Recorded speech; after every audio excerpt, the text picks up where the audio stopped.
Well, good morning. We are on Batu Ferringhi Beach here on Penang Island in Malaysia. It's a rainy day today, but the rain just broke, so I decided to head down to the beach and see if I can get my morning walk in. It's actually quite beautiful. This is the way it is in the morning, though. There's very few people that get out like this. I enjoy these morning walks. It's quite nice. And we'll see how long I can make it before the rain starts coming down on me again. But that's okay. You have to have rainy days too. That's how we appreciate the sun, is to have these rainy days. And the rain makes everything live. So that's important as well. There's a lot to do indoors here in Batu Ferringhi as well. There's a lot of little shops and restaurants. And so today, because it's a rainy day, we'll visit some of those. And I'll show you a great place to grab a bite to eat. And we'll do a little indoor activity today. Maybe tomorrow too, because it could be a couple days of rain coming through. But I also want to talk about something that was in the comment section. I did a video in the past about how I invest in real estate, the different ways that I invest in real estate. Well, it's been asked that how do I choose certain dividend stocks? Dividend stocks are the #1 investment that I use for passive income so I can travel the world and be retired, enjoy myself. Well, in this video, I'll talk about how I pick certain dividend stocks, what I look for, and also what I'm cautious about, so that when you're picking dividend stocks, you'll have some ideas. Look, I'm not a financial advisor, but I can talk about what I do and how I choose certain dividend stocks. And I hope they help. Okay, let's go enjoy our morning walk and see if we can do some indoor activities today. Let's go.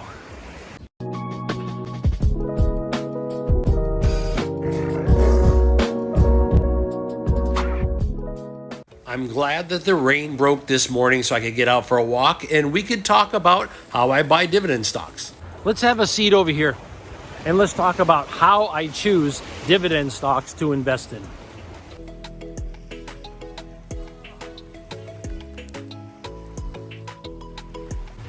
As a young stock investor, I was okay taking risks. And that's why through my 20s and through my 30s, I was investing in riskier stocks like technology stocks. Now that paid off. And that's something that I talk about with my own family, with my 3 children. I say when you're young, you can invest in riskier growth investments. Because if things happen, like you have a down couple of years, if a company goes belly up that you didn't expect, you have decades in front of you to make up for that through consistent investing. But when I started to enter my mid-40s and into my 50s, I realized that I wanted to build up a less risky portfolio. I kept my growth stocks separate and just let them go. Thank goodness. Look at the market today. It's just on a tear as far as growth stocks go, the big technology stocks.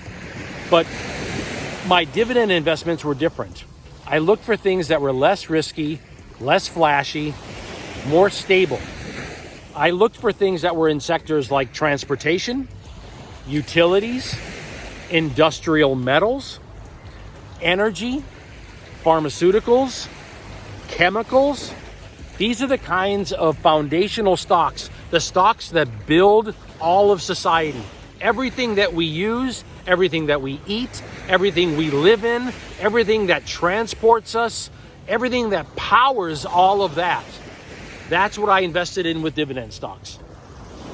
That's how I chose the sectors that I wanted to invest in with dividend stocks. That's how I decided whether they were going to be risky or long-term, if they were going to be more stable. Are they high growth? No, they're not. But they are what they call cyclical. Cyclical means like energy stocks, for a good example. They'll have like 6 months where they're down. When that happens, I buy a few shares. And then they cycle back up again where they have like 6 months that they're doing very well. And you just smile. When stocks go up, you smile. When your stocks go down, you buy a share. Now that the rain has broke, a few people are out enjoying themselves. People are showing up. So what do I look for with the individual stocks? Now I have an idea of what sectors I want to be in. What about the individual stocks themselves? Well, there's a few things that I look for. One thing that I look for is I check their balance sheets to see how they're doing financially. I want to know that the companies that I pick have cash on hand for emergencies, okay? I want them to have some cash. I also want to know that they're profitable. You see, in my growth stock portfolio, back in my 20s and 30s, I didn't mind buying stocks and companies that were not profitable because I believed in them in the long run. That's part of taking risk with growth stocks. But I don't do that when it comes to my dividend stocks. I want them to be stable companies that are making money. I want them to be profitable. I want them to have cash on hand. Speaking about cash, I want to make sure that they don't burn their cash too fast. So I look for what I call the burn rate. I want to see how fast they're spending cash. And you can see that on the financials. You can see what cash they have at the end of each quarter.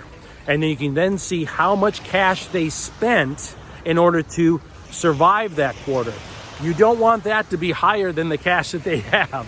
Otherwise, there may be a quarter or two away from bankruptcy, okay? So you want to make sure that their burn rate is not too high. I really don't mind a cloudy day like this in Asia. It actually makes for a cool morning walk. Another thing that I look for is how expensive the stock is at the time. That's called your price to earning ratio. I look at how much the company is earning, and then I look at how much the company is selling for per share. I like to have a price to earning ratio for a dividend stock that's in the teens. That's my favorite, okay? 13, 14, 15 price to earning ratio. But the reality is something that Warren Buffett talks about is if the company is doing well, if it's well managed, then 2021 is the sweet spot. However, he kind of meant that for growth stocks. Did he mean that for dividend stocks? Perhaps, if it's a good company. But I've used that as a guideline either way. If a company is well managed, if it's making me money, if it's got cash on hand, if it's not burning that cash too fast, if it is profitable, then 21 and under, well, that makes for a good price to earnings ratio for me to look at. And I will look at that and say, okay, this might be a company that I'm willing to add some shares to.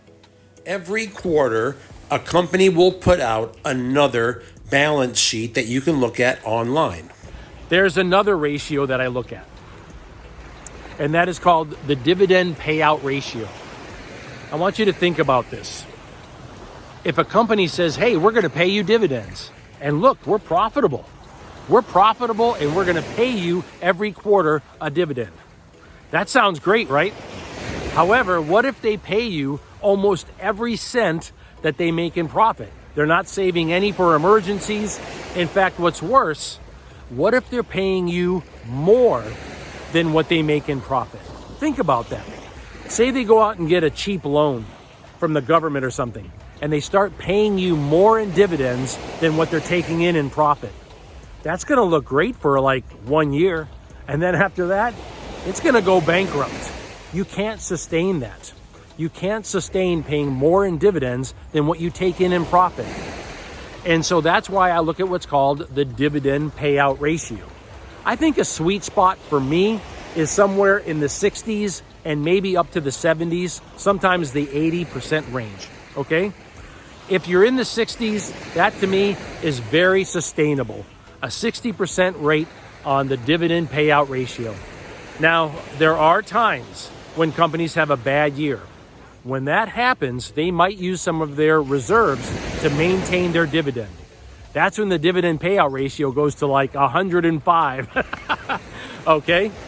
But the main thing is you have to listen to guidance. And if guidance says we're coming back from that, this is a temporary thing, you can make the decision whether or not you want to hold on to that stock or not. For me, if a stock is in the 60% range, that sounds great. But if it's higher than that, I start to look and say, do I want to stick with this stock? Or are they consistently paying more in dividends than they're actually taking in profits? That's dangerous. On a rainy day like this, there's lots of things to do indoors as well. I like to go to these little shops. This is really elaborate. I was very interested to see this here in Penang, and specifically here in the town of Batu Ferenghi. This is one of those where the little fish nibble on your feet and clean your feet. Sometimes you see these as a booth in Southeast Asia, but this one was an established location and just beautifully done. The cost was $6 for half an hour, and half an hour is perfect. It's just something kind of fun to do, especially if you have a group. This makes for fun photographs and video to put online, and it's very relaxing. You can bring your headphones. I think that's probably one of the best things to do, is to sit and listen to some chill music. They said on Thursdays is Piranha Day, and I was like, what? And then they just kind of walked off. I was like, hey, what was that you were saying?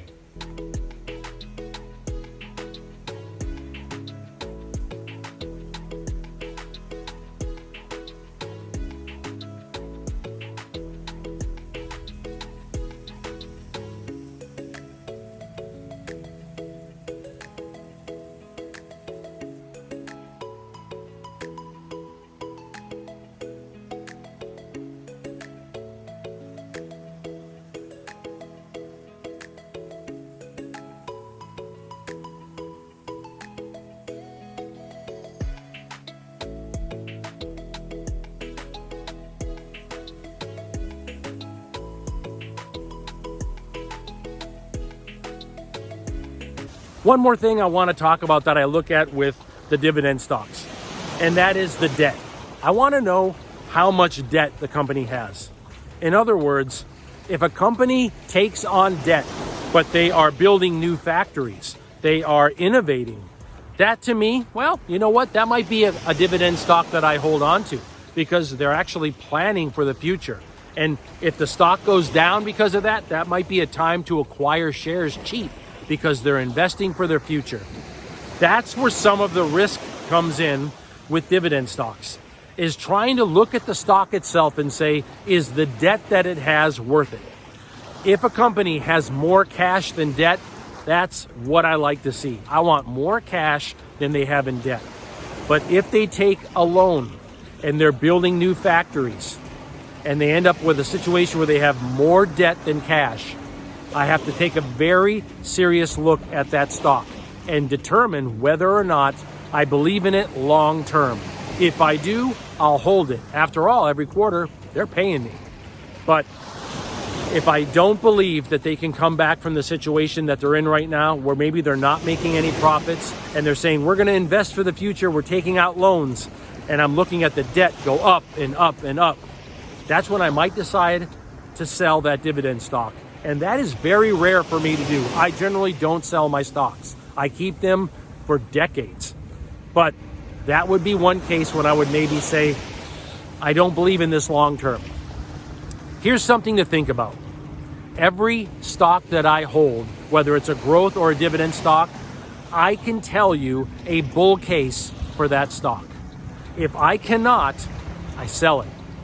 If I cannot tell you why I am holding that company, and I cannot give you the bull case that I see long term, I should not be holding that stock.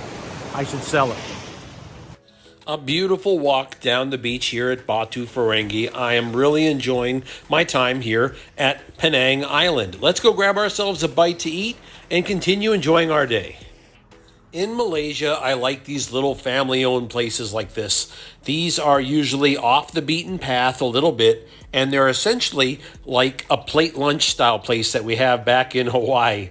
You have a variety of different dishes to choose from, different curries, different meats, lots of different vegetarian dishes, and some side dishes, different flavors of rice, and you simply fill your plate, sit down and eat, and they charge you one price. This was a little piece of fried tofu with some spice on it. Oh yeah. Look at how good that is. This whole plate is $4. You could go up and get more. I think people do, but you know what? I usually don't. This is enough food for me.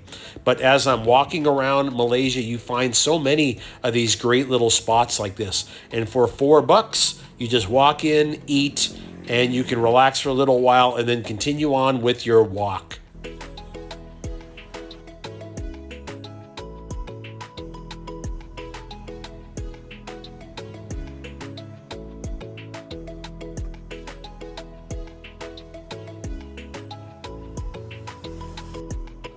most of the dishes are not too spicy because this area that I'm in right now is a kind of touristy area. But if you go to one of these that's in more of a back alley serving the local population, oh yeah, many of the dishes will be fire. So just be aware of that. So I'm careful what I put on my plate, and overall it's delicious. Here's another great spot that I found, Dragon Roti John. This man is making up the burgers. He is right here where all the food carts are in the evening in Batu Ferenghi. And he's making up burgers. Fantastic. They cost about $2 each, and they come with everything.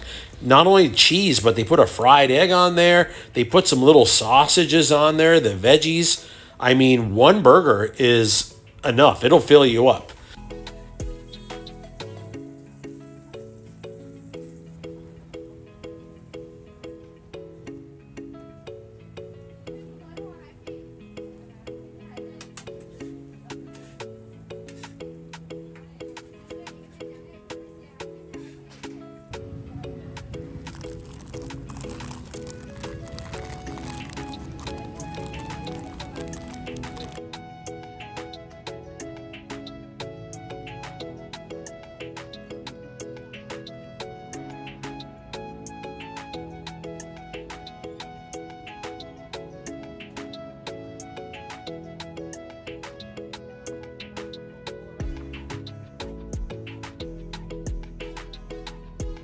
A really good burger. Anytime you want one, you can get it without all the extra stuff. Just get a pure cheeseburger, super inexpensive. And look at this entrepreneur right across from the Golden Arches. I like this guy, fierce. I get asked in the comment section about laundry facilities, and I am trying to look for them. This is a 24-hour facility. Here it is on the map, so you can find it, no problem.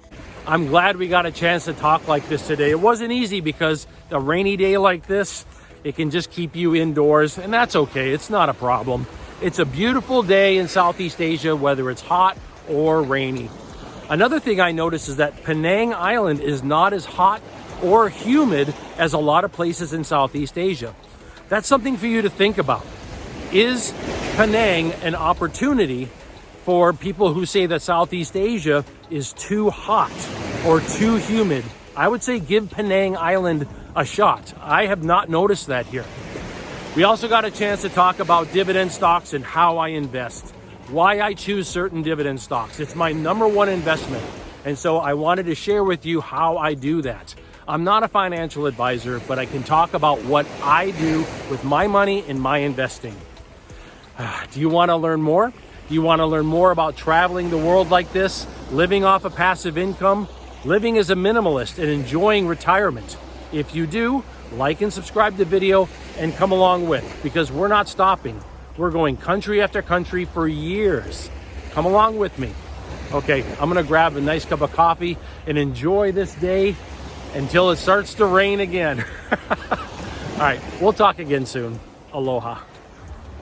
Wow, look at the size of that. Look at the size of that lizard right there. Wow, that's a big one. Oh my gosh, look at that. Size of this. Is it gonna go inside that house right there? That big old lizard. Look at me. The mad lizard right there coming at me. It's eyeballing me is what it's doing, I'm telling you. The mad lizard. The mad lizard of Malaysia.